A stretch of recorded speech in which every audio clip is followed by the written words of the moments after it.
The call came in just after midnight. A man's voice, steady and calm, asked for police. He gave his name. He gave his address.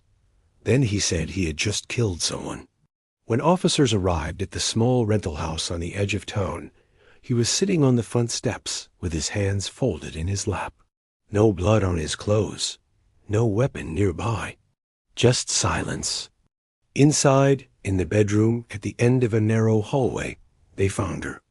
28 years old. Cold. Still. One gunshot wound to the chest. The man didn't ask for a lawyer. He didn't cry. He simply repeated, "I did it." It should have been simple. Open and shut. But something about his confession felt rehearsed. Too clean. Too easy. His name was Daniel Harper, 34. No criminal record. Worked nights at a distribution warehouse. Neighbors described him as quiet, polite, forgettable. The victim was his girlfriend, Marissa Cole.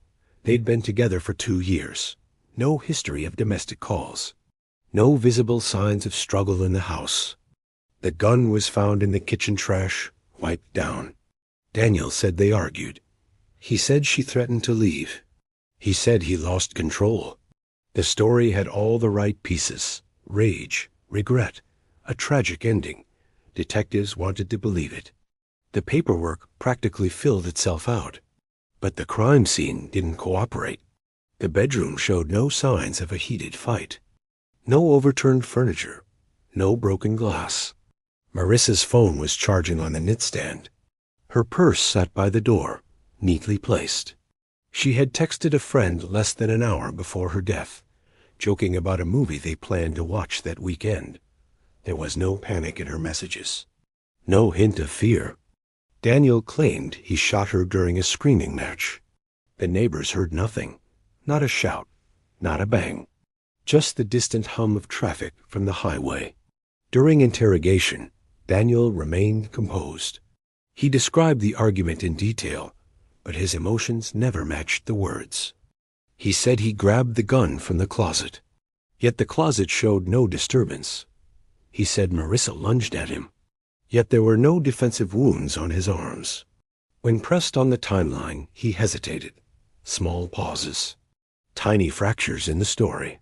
Detectives began to notice he corrected himself often, like a man trying to remember a script.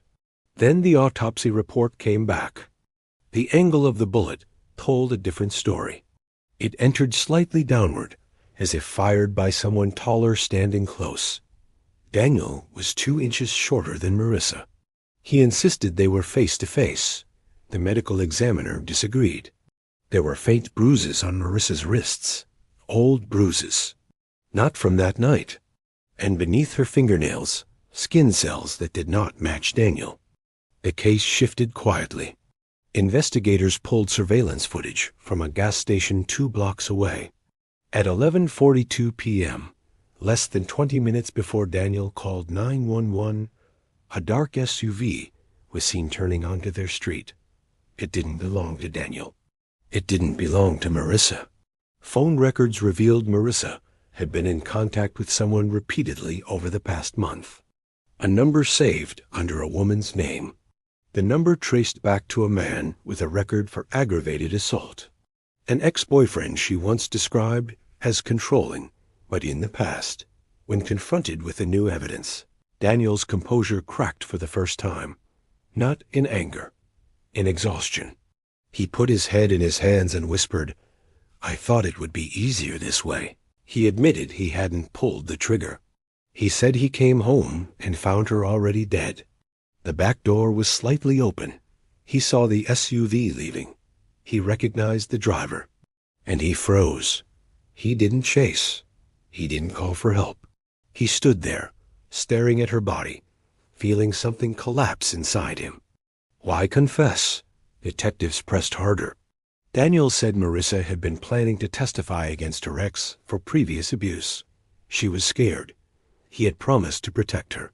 But that night, he wasn't there.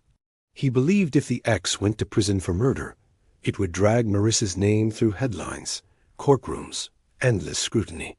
He thought if he confessed, it would end quickly. A crime of passion, a closed file.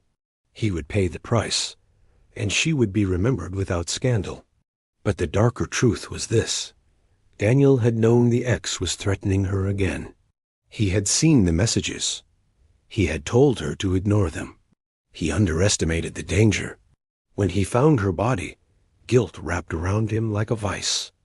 Confessing wasn't just sacrifice. It was punishment. For not listening. For not staying. For believing it would blow over. Police eventually arrested the ex after matching his DNA to the skin under Marissa's nails. The SUV placed him at the scene. He denied everything. The trial dragged on for years. Daniel's false confession complicated the prosecution. Defense attorneys painted doubt across every detail. In the end, the ex was convicted. But by then, the damage was done. Daniel was charged with obstruction. He served time, though far less than he first intended. He walked out of prison a free man in the eyes of the law. But not in his own. He confessed to murder, not because he killed her, but because he believed he might as well have. And sometimes the darkest truths aren't about who pulled the trigger, but who failed to stop it.